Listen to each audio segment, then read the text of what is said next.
Hello, hey guys! Magandang hapon sa inyo lahat. This is your Rigas Pamasigarik channel, a faith healer, also matarder.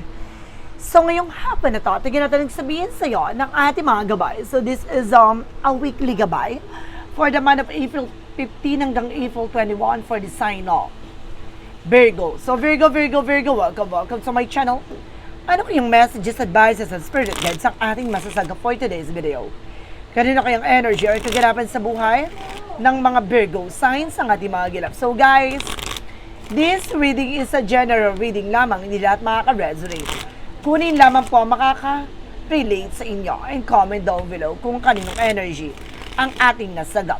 And don't forget to like and subscribe my channel and hit notification bell for more videos of Virgos. Maraming salamat po sa mga walang sawang pag-support sa aking channel, lalo-lalo na ang hindi nag-skip ng ads, naway pagpalain kayo ng Diyos at may kapal. Siksik-liglig nag-uumapaw na biyayang manumbalik sa inyo. So let's see guys, what is the messages, advice ng ating angel spirit for the sign of Virgo. So let's see and watch this. Ano kaya kaganapan sa buhay ng mga Virgo signs ang ating mga gilap? Tutuklasin at bubulabugin natin. Angel Spirit, please give me information po. Okay, there's something guys with the Three of Cups, something celebration. Na unti-unti ka na rin makakaranas ng celebration na nag-uumapaw ng kaligayahan. And there's something, the magician, for something, a manifestation of power of God. Ibig sabihin dito ay pinagkakaloob na sa'yo na magiging maligaya at magiging masaya ka na, no, sa piling ng taong mahal mo. Pasabog. And I guess parang magiging maganda na sa takbo ng sitwasyon mo. And there's a King of Wands, something, a look at the bigger picture. Lagi mong titignan ng posibilidad, no, yung magandang kalalabasan ng buhay at bukas sa tatahakin mo, no? So let's see what is additional messages. There's a High Priestess, something, hidden agenda, hidden enemies. Maraming misteryo sa likod nito. Marami kang bagay na dapat mang malaman at maunawaan, no? Unti-unti mong matutuklasan lahat ng kaganapan. Let's see guys, what is additional messages? And because there is something, the King of Pentacles, being security and practicality. So kailangan mo maging practical at secure, no, pagdating sa finances, no, pagdating sa paghawak ng negosyo, trabaho, hanap buhay mo. Let's see what is additional messages. And because there is a Seven of Wands that you are being protected. Protektado ka daw from this toxic and negative, no? Or either kumbaga protection at pangalagaan mo yung sarili mo dito. What is the Three of Cups? Reference to the Empress card. May third party dito guys, mag-ingat kayo, no? Or either this is something guys with the Three of Cups to represent the happiness, no, celebration, and of course the Empress card is something revert, no? Ibabalik yung sigla at ganda ng buong pagkatao mo, no? Parang dahil sa nangyari na to, unti-unti mo nang mamahalin at tatanggapin yung sarili mo, no? Meron ding side dito na maaaring may third wheel dito na maaaring kailangan mong alamin, no? Or tuklasin kung sino tong third wheel na to. So let's see what is a magician. Referencing with the Nine of Wands. So this is something guys with something perseverance. So kailangan mo magtiyaga. No? Kung gusto mo ma-manifest, kung gusto mo makuha, matupad ang mga pangarap mo, something like that, kailangan mong magpursige at kumbaga maghintay ng perfect timing, no? What is the King of Wands? Represent guys with the Five of Cups, something disappointment, regret, may mga panginayang pagsisisi, but eventually, no, kailangan marunong katanggapin lahat ng bagay na yan, no? Para makapag-proceed ka for other eksena, no? Para makita mo lagi lang yung magiging posibilidad. What is the High Priestess? Represent with the Seven of Pentacles with a harvest moment. Mag-harvest ka with the unexpected moment, no? Kumbaga, ani ka dito nang hindi mo inaasahan, no? Kumbaga, lahat ng mga bagay na pinaghirapan mo, nakatuto ka dyan, pero hindi mo akalain na magbubunga na pala, no? Yung matagal mo nang hinihintay. Ito na yon. What is the King of Pentacles? Represent with the Two of Swords, there's an indecision. May mga bagay dito na nahihirapan ka mag-decide, no? Nagkakaroon ka ng difficult decision dito dahil, no, wala ka pa siguraduhan about dito sa pera na to, sa trabaho na to, no, kaya kailangan sinasabi maging secure ka sa lahat ng plano or pangarap mo. What is the Seven of Wands?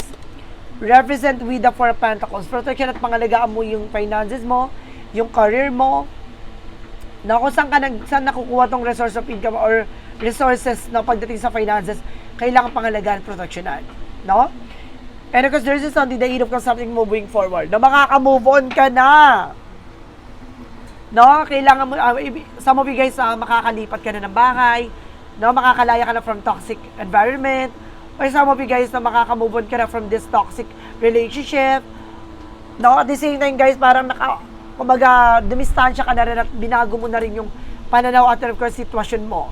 No? Kumbaga, mas pinili mo na magkaroon ng kapayapaan kaysa pumatol sa mga walang katuturan. Let's see what is the Magician because the Knight of Wands. There's a Knight of Cups. There's a Knight of Cups represent a wish fulfillment. So may mga bagay na matutupad talaga. Magtiyaga ka lang dyan. No? Magsasaksid ka dyan. Kailangan mo na magpatuloy, magpursige, no? Magtiyaga sa ginagawa mo, continue what you're doing, magkakaroon ka ng unexpected financial windfall. No? What is the additional messages? No, there's a hyper for lesson learned. Matuto ka na from the lessons, no? May mga pagsisisi panghihinayang tayo sa nangyari na kailangan natin i-adapt, no? Sa kasalukuyang pangyayari sa buhay natin. Na nang sa ganon, hindi na muling mangyari yon. No, matuto na tayo sa minsan na naging leksyon, minsan nang nagkamali tayo, minsan ka nang nabigo doon sa bagay na yon, matuto ka na hindi na muling mangyari. What is the high priestess and the Seven of Pentacles? Represent with the King Man in reverse. Something of freedom from toxic and negative. And because even sa pagkalutangan, no, makakalaya ka na at babaguhin mo na rin yung pananaw at of course, yung pag-iisip mo dito, mababago na rin to. No, dahil, kumbaga, yung hinihintay mo dumating na, no, nagbunga na. At dito, ito yung parang, kumbaga, gateway, no, yung pintuan, magbubukas na para magkaroon ka na ng awakening, no? Kumbaga naliwanagan ka na, natauhan ka na. What is the King of Pentacles and the Two of Swords?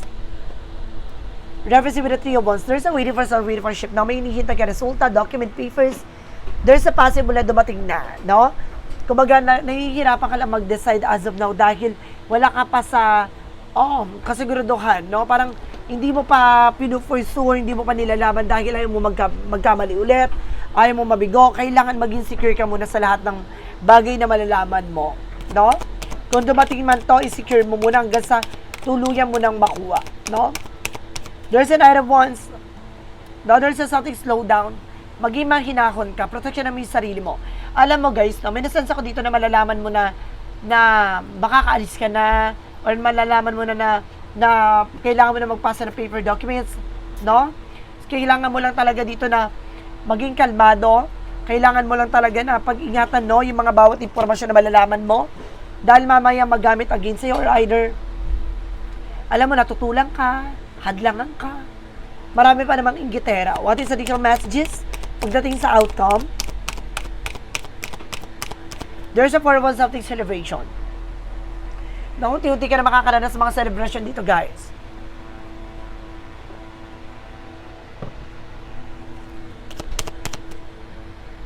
Okay, let's see what is a Magician. And because the Knight of Wands and the Knight of Cups represent what? There's a Five of Wands, no? May mga tao lang talaga na magsisilbing komplikasyon, susubukan, sirain ka. May kakompetensya ka pa sa of you, no? May kakompetensya ka pa dito. Na magkakaroon ka ng higher level commitment, no? Pero hindi ka talaga, nakaakibat dito yung guys, yung mga taong tutol, no, yumakad lang lagi sa kaligayahan at sa relasyon mo, maraming inggit pera. And there's a Two of Wands by choices. Pili mo yung mga taong pagkakatiwalaan mo. Matuto ka na. No, some of you guys na inahas, tinraidor. And because guys, there's something that Eight of Pentacles, mag-focus ka lang. No, sa relasyon mo, sa negosyo mo, trabaho mo. No, continue what you're doing. No, mahalagahan mo lahat ng bagay na meron ka sa ngayon. And there's a Star card, mag-a-align lahat yan na magdadala sa recovery and wish fulfillment. At may pag-asa na makalaya ka na dyan sa sitwasyon na yan. And because there's a Three of Swords, no? With something a pain, no? Ibig sabihin dito guys, may mga disappointment ka dito na maaaring maganap at mangyari. Kaya kailangan maginahon ka, ha? Para walang aw sa paoy, para hindi ka magsisi sa huli, no? Sa mga gagawin mong action or decision, kailangan mo maging mahinahon. Protectionan mo yung impormasyon na meron ka. Huwag kang mag-share ng kahit anong information with the other people. No? Kasi maraming tao na sa paligid mo, especially with your family related, na maaring mayroon palang inggit sa'yo na hindi mo alam. So, let's see. What is additional messages naman tayo for finances and career? So, let's see and watch this. So, let's see. Finances and career represent what? There's a page of pentacles sa something investment. Meron dito ang investment, guys. Or sa some of you magkakaroon ka ng bagong trabaho, no? At madadagdagan yung negosyo. And there's a page of what may magandang balita. Some of you may message sa'yo, may matatanggap ng tawag, message, mensahe, email, phone calls.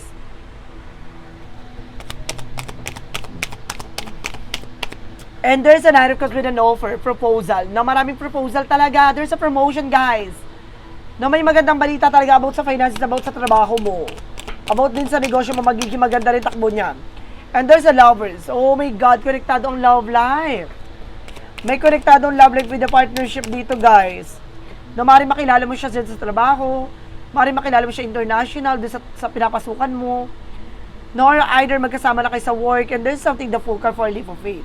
No? Maniwala at magtiwala dahil may bagong simula. The Father's a new beginning.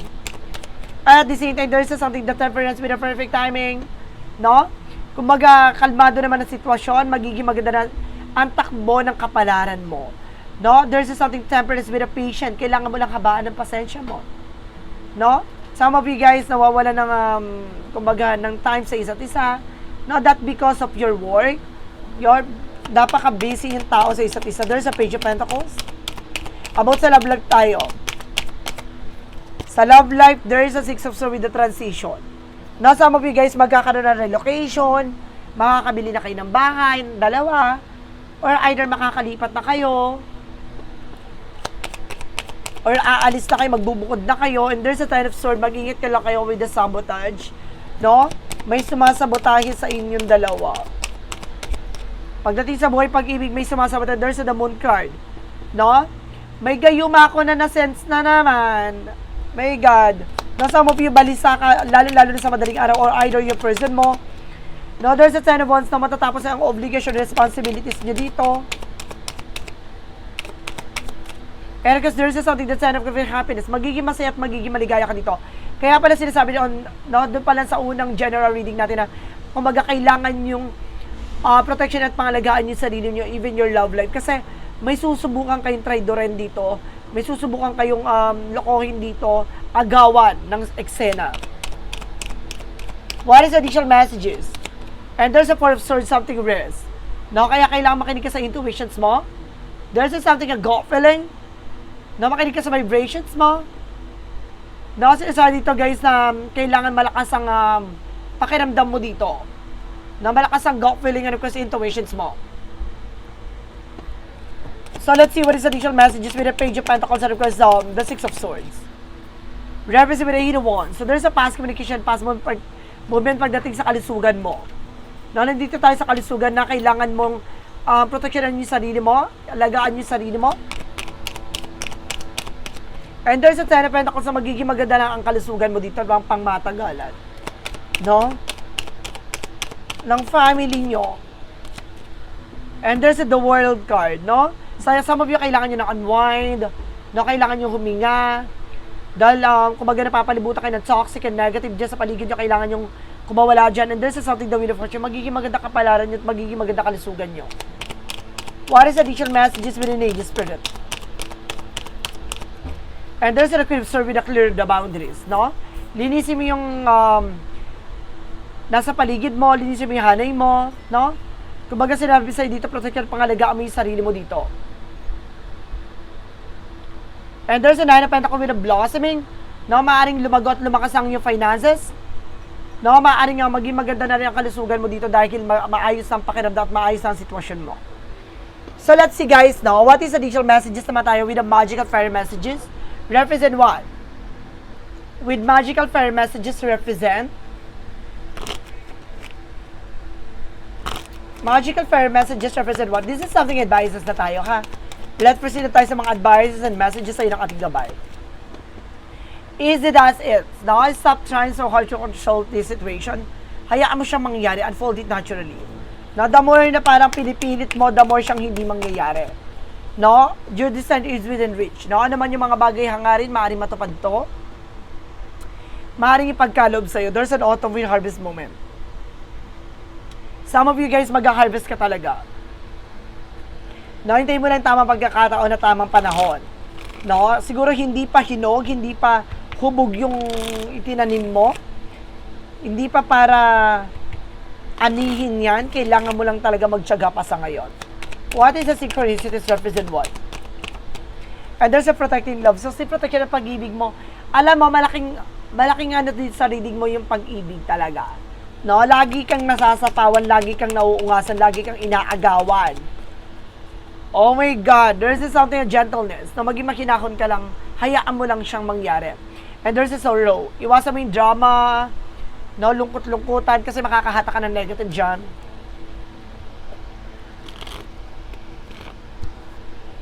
So let's see what is a yin and yang oracle card represent what? For yin and yang oracle card represent with a celebration, no? Unti-unti ka na makakaranas sa mga selebrasyon at may regalo sa iyong universe with assistant guidance, no? May gumagabay sa dito with the spirit guides. Pinoprotection, pinapangalagaan ka. There's a cycles, guys, no? Gaganda ng takbo ng sitwasyon mo, unti-unti na mababago to. Some of you guys, ginagabayan talaga ng ating angel spirit, no? Kumbaga, hayaan mo siyang mangyari. Kasi, kumbaga, ginagawa to at nangyayari to dahil ayon sa kalooban ng Diyos. No? Ano man yung mga bagay na nangyari sa buhay mo, binibuild ka nito, or finiform ka nito, guys, not to make something a butterfly for a transformation. No? Malaking pagbabago na mangyayari sa buhay mo dahil ginuhubog ka para palakasin, matibayin, at pagandahin, no? Ang hulma, charis. No? Gaganda na ang iyong sitwasyon at palalakasin ang iyong pundasyon. And there's a compromise. No? Ano man yung mga bagay pinangako, maaaring mabago. And this is something, guys, with the divine intervention, time to reflections, no? Kumbaga may mga bagay na talaga na magre-reflect sa action and decisions mo. Kaya mag-ingat kayo, guys, so there's something mirroring. Ano man yung mga bagay na gagawin mo sa kapwa mo o sa relasyon mo, ibabalik din sa iyo ng ganon, no? And because this is something ghosted, some of you talagang gino-ghosting ka, ginagangster ka. So let's see what is that money matter represent what?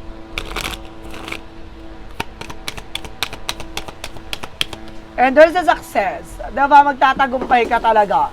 No? Matuto kang kumapit, manalangin, manampalataya, at magtiwala. Choosing the right directions and actively overcoming difficulties. No? Ano man yung mga bagay, problema, mga pinagdadaanan nyo, huwag kang mag-alala. Parte yan, no, na kailangan mong maranasan. What is the angel's number? Represent, guys, with a 0909 for a new beginning. Na magkakaroon ka ng bago simula, panibagong pag-asa, look out opportunities that might be a game changer. You are completing something major, it feels good, level up. Close the old chapter and new adventure will unreveal. So see, marami pang bago. No, may mga bagay dito na nangyari sa buhay mo na akala mo yun na yun. No, hindi mo pala alam na magbabago pala ang ikot ng kapalaran sa'yo. No, some of you naging masaya na, tapos biglang naglungkot-lungkutan ulit, tapos nasaktan na bigo, yung pala may another eksena na naman na babaguhin sa eksena mo. No, there's something game changer, talagang babaguhin to, kaya kailangan palaban ka. Handa ka sa laro ng buhay mo. So let's see what is the part of the light represent what? Your life is like a battlefield. So kaya kailangan galingan mo, no? Kung hindi matatalo at matatalo ka.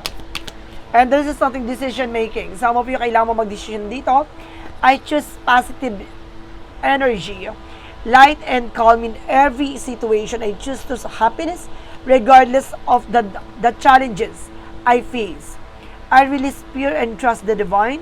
Sharing my thoughts with the God and knowing that I am guided to make the best choices for my life. So see, kumbaga alam mo sa sarili mo na ginagabayan ka, alam mo ng ipagkakalob sa iyo yung mga bagay na para sa iyo talaga. May mga bagay lang talaga na akala mo yun na yun, pero hindi pa pala. So kailangan mo magtiwala sa kanila na ano man yung hinahangad-hangarin pagmamahal, ang kagustuhan mong mata mo, makukuha mo yan, no? At the end of the time. What is the shadow works represent what? Feather omens, no? Self-deceit, illusions, secrets. No, even the sweetest bird harbor fierce intention. No, kahit na yung mga bagay na nakatago, no, yung mga bagay na hindi mo pa lubos na nakikilala yung sarili mo, unti-unti yung malalantad. Kailangan, alam mo sa sarili mo yung intentions mo, yung talagang gusto mo mangyari, napabago-bago to ng hangarin at pangarap, no? Kaya kailangan isa lang at kailangan diretso lang. No? Marami kasing bagay dito na maaaring nababago ang gusto mo ayon sa sitwasyon mo, no? For example, kaya ito nagbabago dahil may mga taong nakikilala ka another or either may mas tumataas na yung pangarap mo, yung goals mo, no? Kaya kailangan consistent ka, no? Even sa love life, kung ano man yung pagmamahal na yung kailangan hindi pa bago-bago. No? Let's see what is the clarifying for love situation. And this is something looming agenda. You have different ideas about love and intimacy. So, may mga bagay na iba't iba ang iyong pananaw at iba-iba yung nararamdaman mo at iba-iba yung tingin mo pagdating sa pag-ibig at kaligayahan. No? Kumbaga, ang dami-dami na tumatakbo sa utak mo, sa isip mo, kasi may mga bagay na binabago na sa'yo dito. And of course, there's a what lies beneath with the hidden future. Ano yung mga bagay na nakatago sa hinaharap mo? Ano ang posibleng mangyari sa hinaharap mo? And there's a bank failure. Oh my God. Mag-ingat kayo. No? Maaaring magkaroon ng bankruptcy. Maaaring malos ka dito. There's a running away. Umiiwas ka sa luho o either sa bisyo. Some of you guys, may nakikita ko dito nagsusugal. May bisyo, may luho, iwasan nyo. No? What is the clarifying for life situation? No, ito na yung babaguhin yung eksena mo pagdating sa buhay na tatahakin mo. Ika-clarify kung anong klaseng buhay ang nakalaan para sa'yo. Alamin na natin yan. Tatlong gusto kong malaman dito, no? Then of course, guys, mag-ready na kayo, no? With a yes or no question, with a pick a card. Mag-isip na kayo ng questions nyo para malaman mo ang kasagutan sa lahat ng katanungan nyo. Napipili kayo with a 1, 2, and 3.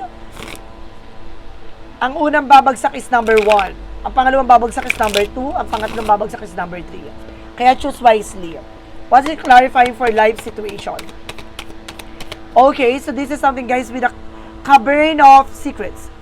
No, unveil the hidden wonders within shadowy depths of enigmatic secrets and concealed wisdom. So, lahat ng mga bagay dito maaaring ilabas na lahat ng ganda, lahat ng mga bagay na hindi mo akalaing makikita at mararamdaman at matutunghayan mo, no? Ano mang yung mga bagay sikreto sa likod nito, may maganda kang kailangan matuklasan at malaman sa buhay mo. And of course, this is something, guys, with a wise counsel. Seek guidance from trusted friends or mentors to help you along. May taong kailangan mong tumulong sa'yo, o may taong tutulong sa'yo, o may taong kailangan ka para tulungan ka, no, sa sitwasyon na kinagagalawan mo. Some of you guys, no, parang magulo ang utak mo sa ngayon. So, kailangan mo ng guidance. No, it's either with your friends, pero kailangan piliin mo, ha. Kasi may mga kaibigan tayong traidor, eh. No, yung pala naiinggit sa atin, evil eye pala yun. And of course, this is something, guys, with Pathfinder. Trust your inner compass to illuminate your path through love and career, revealing the directions your soul wishes to explore. So, see? Ibig sabihin dito, guys, no, makikita mo na at maaaring hinahanap mo na kung talaga saan patungo ang buhay mo. Kung saan ba talaga patungo ang gusto mo mangyari pagdating sa buhay, pag-ibig at karir mo. Huwag ka mag-alala, ituturo nito, no, ng ating mga gabay at ibibigay sa iyong karapat-dapat para sa iyo para matunghayan mo ang ganda na hindi mo akalaing matatamo mo. No, kaya kailangan magtiwala at maniwala, no, na ginagabayan ka ng ating Aegis Spirit. So, let's see. For the pick a card, yes or no? No? Let's see. Nakapag-isip na kayo, so uunahin na natin yung number 1. Number 1 represent with a yes. Brilliant idea, clear path, bright future ahead. So, see? Tama ang hinala mo, tama ang iniisip mo. Kumbaga magdadala sa ito ng magandang kinabukasan at magandang buhay na nakalaan. Diba, magliliwanag na lahat ng bagay na dapat mong malaman, no, na gusto mong maranasan, makikita mo na siya. And because there's just something, yes again, sunny outlooks blossom off in the divine inspiration. So, see? Ibig sabihin dito, mamumukadkad na. No? Ilalabas na ang ganda ng buhay na nakalaan para sa'yo. No? Akala mo na yun na yun. Yung akala mo, hanggang doon na lang, hindi mo pala alam yung ganda na ibinibigay para sa'yo or ibibigay para sa'yo ng ating gabay. No? May mysterious way talaga. Hindi mo man makuha sa ngayon, pero dadaling ka pa rin doon sa eksena na yon. No? Sa takdang panahon. And of course, there's something guys we don't know. Grinding your gears, working too hard out it, no? Ibig sabihin dito guys, no? Pilitin mo man yung bagay na yan kung hindi para sa'yo, no? Hindi para sa'yo. Huwag mo nang ipilit yung isang bagay dahil may hihirapan ka lang. No? Huwag mo nang pagpilitan pa dahil masisira ka lang. So guys, this is a weekly gabay for the month of April 15 hanggang April 21 for the sign of Virgo. So Virgo, maraming salamat for this wonderful reading. So once again, this reading is a general reading lamang nila at makaka-resonate. Kunin lamang po ang makaka-relate sa inyo, comment down below kung kaninong energy ang ating nasagap. And of course, don't forget to like and subscribe my channel and hit notification bell for more videos updates. Maraming salamat po sa mga walang sawang pagsuporta sa aking channel, lalong-lalo nang di nag-skip ng ads, away pagpalain kayo ng Diyos at may kapal. Siksik riglig na gumawa na biyayang manong balik sa inyo at maraming salamat po. And see you the next video. Bye-bye and babush.